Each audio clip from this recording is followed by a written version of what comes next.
grand leader, avant sa mort, disait, je ne connaissais pas le but de la vie. Un autre grand leader disait à ses disciples, cherche la vérité.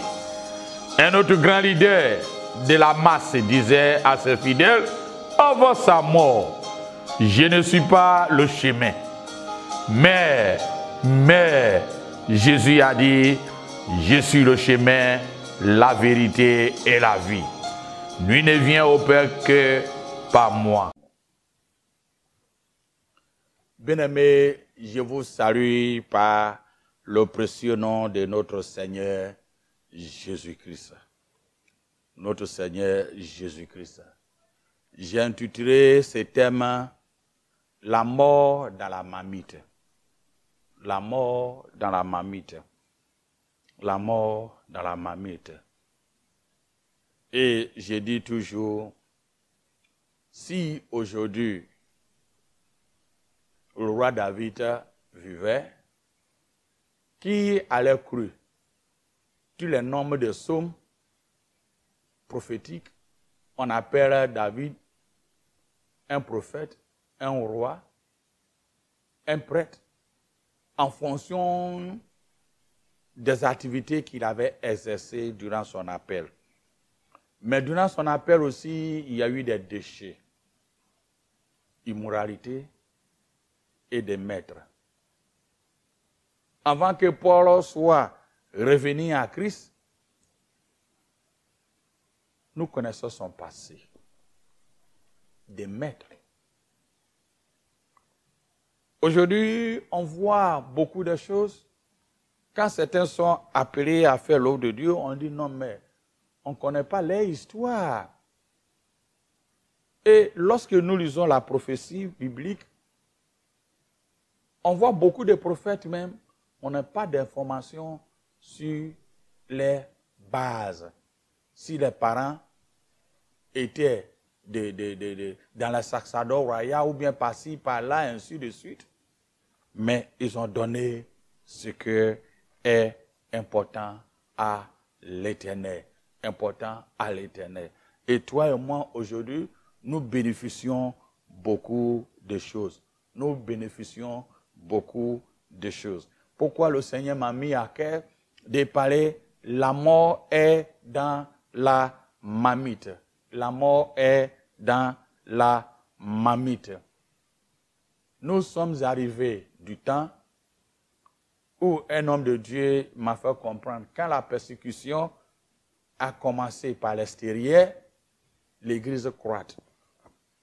Mais quand ça commence à l'intérieur, l'Église affaiblit. L'Église affaiblit. Et il y a plusieurs choses qui arrivent. Et les chrétiens ou les hommes de Dieu, on est en train de se détourner de la voie principale que Christ nous a appelée.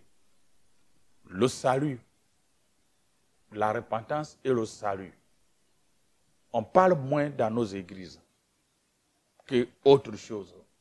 Comment on a eu tel grand bâtiment, comment on a carrelé, comment on a tel nombre. Au ciel, le Seigneur ne te demande pas tout cela. Il dit, quand une seule personne se convertit, les anges dans la gloire louent son nom. Le Seigneur m'a fait comprendre, je n'étais pas en sommeil, ou je ne sais pas si c'est vision ou autre chose, ou quelque chose de 5 minutes, j'ai vu un homme que je l'aimais beaucoup et je l'admire beaucoup. Il a parcouru plusieurs pays dans le monde. Il fait de grandes évangélisations. Plus de 40 à 50 000 personnes. Des miracles par-ci, par-là. Et dans ma vision, non, je le voyais à la porte. Mais c'est comme une grande porte du ciel. Et j'ai dit, mais cette personne-là, j'ai demandé à celui qui est à la porte, pourquoi cette personne n'est pas rentrée? Il est mort, ça fait des années. Plus de 15 ans. Mais pourquoi il n'est pas rentré? Et j'attendais la personne disait, mais je ne comprenais pas. J'ai parcouru le monde prêcher la parole. J'ai même écrit des livres, comme moi aussi j'ai écrit des livres. J'ai même parlé de ces choses. Mais ne me laisse pas rentrer. Et j'ai vu que ce qui est plus important est que nos cœurs soient circoncis. Nos cœurs soient circoncis pour les choses de Dieu. Nous prenons nos temps. Au lieu que nous focalisons nos vies, le ministère que Christ nous a donné, le salut des âmes pour le ciel, la repentance, c'est autre chose. Nous partons dans les églises.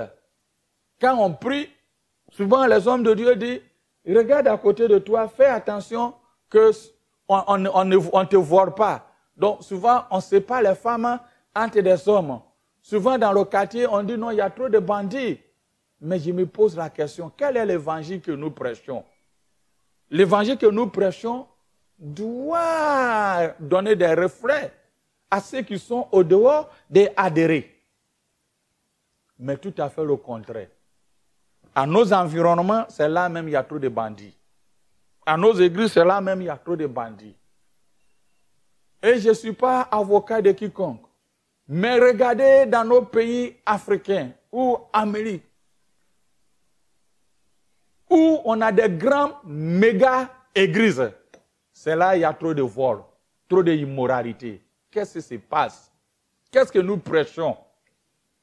Si nous prêchons ce qui permet les gens qu'on a pris ce nom du monde païen ecclésia, parce que les Grecs voyaient la noblesse, la dignité, les groupes, les caractères des hommes, on les place et on les choisit pour qu'ils soient dans l'assemblée qui peut permettre à voter pour la démocratie. Et Paul a emprunté, Christ a emprunté ces mots pour nous, le corps de Christ. Et il a dit, nous sommes la lumière du monde, le sel.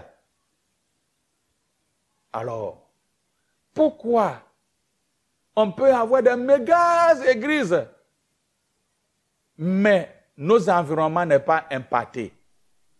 Nos pays n'est pas impacté. Ça veut dire que nous avons du travail à faire. Quel Christ tu prêches? Quel salut tu donnes? Tu prêches des trucs éthiques parce que les évangiles transforment, changent. Qu'est-ce que nous faisons? On prend notre temps à topier les uns et les autres. On prend notre temps à dire non, celui-ci n'est pas bon, c'est moi qui est bon. Celui-ci n'a pas fait ceci, c'est moi qui ai fait du mieux. La mort dans la marmite.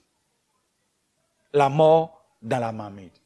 Et quand nous voyons ceux qui aiment critiquer les uns et les autres, regarde les CV, c'est impitoyable. Je ne peux pas faire l'apologique de ce que souvent nous voyons dans nos réseaux sociaux. Même j'ai vu tout dernièrement à ce qu'on appelle des Tibi Joshi, tout cela. Mais ce que moi je sais, quand on cherche un bon billet de 10 000, tu dis non, il y a un faux billet, il faut avoir l'appareil comme les banques. Quand on dit faux billet, il prend. Et toi-même tu es là, il le fait, tu vois qu'effectivement, ce que tu as amené est du faux. Mais nous-mêmes qui aimons critiquer, on n'est même pas guéri par lui. On n'a même pas prêché la parole du salut. On reçoit les offrandes, mais on n'a jamais même donné 1000 francs même à quelqu'un, à l'église même qui souffre pour manger. Et c'est nous qui aimons à critiquer aux autres. Et d'autres aussi, ils parlent. Mais quand tu vois les CV, plein d'immoralité, plein de divorce, plein de ceci, cela, la honte que l'Église sache à discerner. La mort dans les marmites. La mort dans la marmite. Quand nous lisons l'histoire, je ne vais pas aller très loin.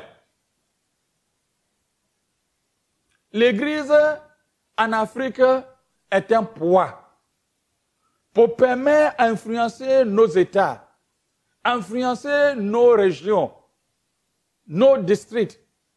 Mais c'est tout à fait le contraire. Quand les Blancs ont voulu recoloniser l'Afrique, on dit qu'on a beaucoup de populations parce qu'ils savent qu'on est soudés. Unité, l'amour parental. Ils ont envoyé ce qu'on appelle les plans familiales. Mais ça continue à évoluer. Ils ont cherché à diminuer les hommes en Afrique par le VIH, tout cela, mais ça continue. Ils ont essayé, ce que Dieu me fait comprendre, est que ce qu'ils ont envoyé comme LGBT ne pèse pas en Afrique. Parce qu'il y a quoi? Non seulement nos chefs traditionnels sont là, les religieux comme les musulmans opposent aussi, mais la chrétienté est tellement forte et on dit, la Bible ne considérait pas toutes ces choses. Qu'est-ce qu'ils sont arrivés à le faire? Il faut nous attaquer par l'extérieur, à nous bombarder par des journaux, par des télévisions, par des radios. Telle personne a fait ceci, telle personne a fait cela. Et au lieu que nous restons et puis nous disons attention, pourquoi ne pas prier pour le corps de Christ? Pourquoi ne pas faire ceci, cela? On tombe dans les jeux. Et puis on dit, il a fait ceci, cela. Et on est en train de se déchirer sur le plan interne. Quand on se déchire sur le plan interne, un moment donné, ils vont revenir sur toi. Et tu seras faible. On ne pourrait pas faire autrement. On dit quand le balai est gros et on essaie de balayer, le lieu devient sain. Mais quand le balai, on enlève 1, 2, ça devient mauvaise. Christ a dit, même s'il y a les ivraies, laissez au jugement, il refera. Mais c'est nous qui aimons à faire cette division. Celui-ci n'est pas de Dieu. Celui-ci est de Dieu. Moi, j'ai tel programme. Il y a des choses qu'on peut ne pas comprendre. Quand nous lisons la parole de Dieu, Dieu a dit Israël n'est pas marié en dehors du peuple de son groupe ethnique, les Juifs. Mais quand le peuple d'Israël partait à Babylone, Jérémie a dit, vous allez faire 70 ans, mariez-vous. Il n'y a pas assez de femmes là-bas.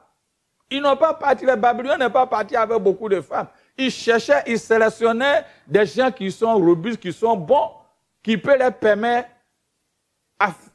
comme on appelle, à reconstituer la société. Mais Jérémie a dit, mariez-vous. Vous voyez que c'est en contradiction avec la loi de Moïse. Le Dieu que toi et moi, nous le servons, on ne peut pas le sonder.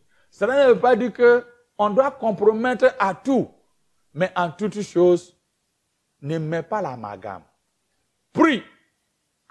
Au lieu qu'on devienne comme les perroquets venus sur les réseaux sociaux, telle personne n'est pas bonne, telle personne a fait ceci, cela. Toi-même, quand tu regardes ton CV, on a la honte pour ça. La mort dans les marmites. La mort dans la marmite. On aime critiquer. Tout dernièrement, ce qui est sur la page et dans les réseaux sociaux, on parle de Tibi Joshua. Mais toi là, quel don tu as fait? Tu as pu guérir. Même un fourmi. Il faut être sorcier. Qu'est-ce qu'un homme de Dieu, un homme au temps des apôtres n'a pas dit quoi? Gamaliel. C'est ça, non? Il disait, laissez les disciples continuer leur travail. Si cela n'est pas de Dieu, à un moment donné, ça va disparaître. On a vu beaucoup de livres qui étaient écrits. La Bible était brûlée. La persécution par-ci, par-là. Mais à ce moment, ça croît. Si son ministère qu'il est venu faire n'est pas de Dieu, un jour à l'autre, ça va partir. Ce n'est pas à toi de moi d'être les pompiers. Le gars vit, il est mort, on continue. Il faut être le sorcier de 3e degré pour faire ça. Prêche le salut, la repentance, pour que nos environnements, on voit de bonnes œuvres. La parole nous dit, la lumière du monde. Nous sommes le sel. C'est pas ce que nous parlons beaucoup qui transforme. Mais nos actes peuvent transformer des gens à venir à Christ. La mort dans la marmite. Lorsque nous lisons 2 Rois chapitre 4, verset 38 à 41, il dit ceci. Élisée retournait à Gilgal. Or, il avait une famine dans le pays. Et les fils des prophètes étaient assis devant lui. Et il dit à son jeune homme, mets la grande marmite et cuis un potage pour les services des prophètes. Et l'un d'eux est sorti au champ pour accueillir des herbes et il trouva de la vigne sauvage et il cueillit. Des coquines sortent de cuiges sauvages plein de sa robe. Et il rentra et il coupa en morceaux dans la marmite du potage. Car on ne les connaissait pas. On versa à manger aux hommes. Et il arrive que, comme ils mangeaient du potage, on cria et dit, homme de Dieu, la mort est dans la marmite. Et en se prouvant, et il ne pouvait manger. Et il dit, portez de la farine. Et il le jeta dans la marmite. Et il dit, versez-en à ce peuple. Et il mange. Et il n'y a rien de mauvais dans la marmite. La cause de la famine qui était arrivée peut être due à le changement climatique. Changement climatique. Comme nous connaissons que la famine que nous avons, la faim qui arrive dans nos pays, est soit les conflits, inégalités, le changement climatique ou mauvais vent, ou on peut l'appeler vent empoisonné. Il y a toutes sortes de vents empoisonnés actuels où nous parlons dans la doctrine qui sont mis dans la marmite. Des nouvelles modes de tendances chrétiennes. Notre tâche et ta tâche n'est pas d'essayer de réparer le poison dans le pot.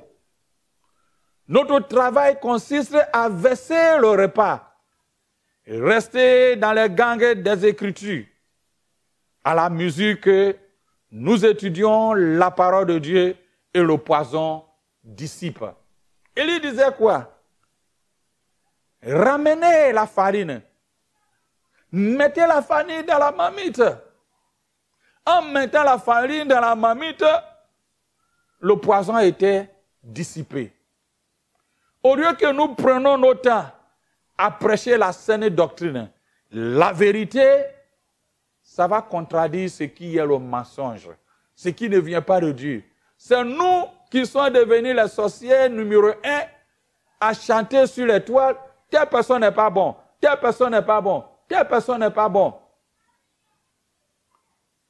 Mon vieux, à son vivant, disait, quand on va au champ et on est sur la colline, et nous travaillons sur un champ de colline, au moment où tu es là, tu dis, hey, j'ai vu là-dessus de celui qui est devant là. Sache qu'il y a quelqu'un derrière toi, il a vu aussi ton dessus. Ce qui est important, et que nous laissons le déchirement les uns et les autres. Le monde sont là. Les journalistes du monde sont là. Et ils sont là, ils regardent, ils disent, hey. Ce que le diable veut est que toi et moi, nous cognions nos têtes. Quand nous sommes divisés, l'ennemi est trop content. Une maison divisée, comme Christ a dit, ne peut pas être solide. L'ennemi veut que nous soyons divisés. Quand nous commençons à être divisés, il commence à rire. Demain, c'est lui. Après demain, c'est ton tour. Quand j'ai prié pour cet homme que je ne reconnais pas est parti, Tibi Joshua, si ce qu'ils ont dit devient vrai, ceux qui vont commencer à faire les miracles au Nigeria, on va leur dire, c'est la même chose que Tibi Joshua a fait. Alors que les miracles font partie l'œuvre du Saint-Esprit. Et si ces choses sont enlevées, l'Esprit de Dieu qui permet à confirmer la doctrine. C'est pourquoi la doctrine chrétienne est différente des autres religions. Une transformation. Et quand c'est enlevé, on devient les littéraires. À ce moment-là, on adopte n'importe quoi. C'est pourquoi on a des églises, parce qu'il manque les esprits, ils acceptent de n'importe quoi dans les églises. Ils acceptent des doctrines, ils acceptent des choses. À l'envers, on se pose la question, mais pourquoi ainsi? C'est toi et moi. Quand nous voyons la mort dans la marmite, il ne faut pas prendre ton temps à critiquer, mais à prier et parler la doctrine saine qui transforme. Ça va dissiper ce qui est le mal. Et si nous prenons notre temps à longueur de jour, à parler de ça, ça veut dire que toi-même, tu es le numéro 1 du poison. Tu es la base de ces poisons. Tu fais partie des ivraies qui aiment détruire le corps de Christ, mais Dieu ne te permettra pas. Tibi Joshua, laissez-le reposer en paix. Laissez ceux qui sont morts reposer en paix. Même laissez ceux qui sont en train de travailler. Ça, toi et moi. Pas de la repentance. Pas du salut. Ça va dissiper la mort dans la marmite. Élie n'a pas dit, essayez de nettoyer, essayez de faire ceci, cela. Mais il a dit, portez la farine et jetez dans la marmite où il y a le poison. Ainsi, ça dissipé. L'Église de Christ a traversé une sécheresse spirituelle. Ceci amène à des divisions internes, la haine interne, la persécution de génération en génération. La persécution chrétienne peut être tracée sur le plan historique. Depuis le 1er siècle de notre ère jusqu'à nos jours, les missionnaires sont persécutés. Les convertis chrétiens du christianisme ont tout à fait été ciblés et persécutés. Parfois même sur le point d'être martyrisés pour leur foi. Depuis l'émergence de la chrétienté. Et beaucoup, quand nous lisons l'histoire, c'est des ivraies qui sont à nos milieux. Les vrais là ne parlent pas, ils plongent les pieds genoux et ils prêchent la bonne doctrine. C'est pourquoi Paul dit, ne permettez pas que l'extérieur vous infiltre par d'autres doctrines en vous exposé à la justice de ce monde. C'est toi et moi maintenant, à cause des réseaux sociaux qui sont venus, les tuteurs par-ci, par-là, on pense que c'est nous qui détiennent la seule vérité dans ce monde. J'ai honte à ceux qui aiment critiquer certaines personnes, surtout en parenthèse de ce qui est de Tibi Joshua. Si tu veux parler de ça, sois le vrai biais. Quand nous voyons les miracles que Tibi Joshua faisait, je ne suis pas en train de parler de lui. Et on critiquait. Aujourd'hui, nous sommes adoptés en train de faire la même chose. Regarde dans nos églises, la manière où, comme on appelle, on faisait, où on fait les délivrances. J'avais lu certaines histoires où quand Daoussa vivait, on disait c'est un démon. Aujourd'hui, on dit non, Daoussa était mieux. On veut croire dans le monde où toi et moi, nous vivons. La grande persécution a commencé et s'est influée dans nos églises. En 239, avec l'exécution, des armées étaient baptisées, soldats baptisés. Ces derniers ont refusé de verser le sang. Puis, en 303 ou 304, il y avait même l'édit de Dioclétien qui avait permis à brûler les saints livres et à raser même les églises. Mais Dieu est souverain, son église vit à toujours. La justice vient à l'Éternel. En 1930, non, plutôt à 380 de notre ère au Moyen Âge, où il y a eu Rome qui était divisée en deux parties, Rome et Constantinople, ce qui est les Byzantines, comme on appelle, les Turquie et au-delà. La période où Constantin a permis que l'Église soit homologuée parce qu'on nous appelait les Sept. Après ça,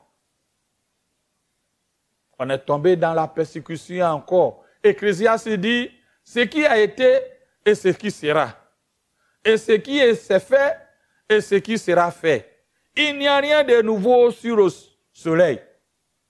En l'an 1500, l'Église catholique avait persécuté les chrétiens sur le plan politique, spirituel, dans l'Europe occidentale, durant l'Inquisition. Durant l'Inquisition.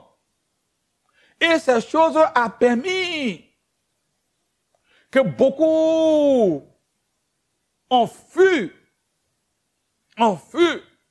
durant la période du pape Léon X, plutôt, où Martin Luther est sorti. Et il a fait connaître l'Église catholique à son temps. Ce qui est cela fidi, cela gratia, cela scriptura. L'écriture seule, la foi seule et la grâce seule. Pas ce que nous vendons comme les indulgences. Aujourd'hui, toi et moi, on assiste ça dans nos églises. Vends le ciel, vends l'huile, vends le sabbat, vends l'eau. Et nos évangéliques transformations dit, à faire des moissons, envoie ça pour crier à cette histoire d'argent. Paul Ecclésiaste nous a dit, il n'y a rien de nouveau sur le soleil. Ce qui est important pour toi et moi que nous prêchons est l'évangile. La repentance, le salut. D'humanité. C'est ce que Christ nous a dit d'essayer de le faire. Et oublier et laisser les critiques les uns et les autres.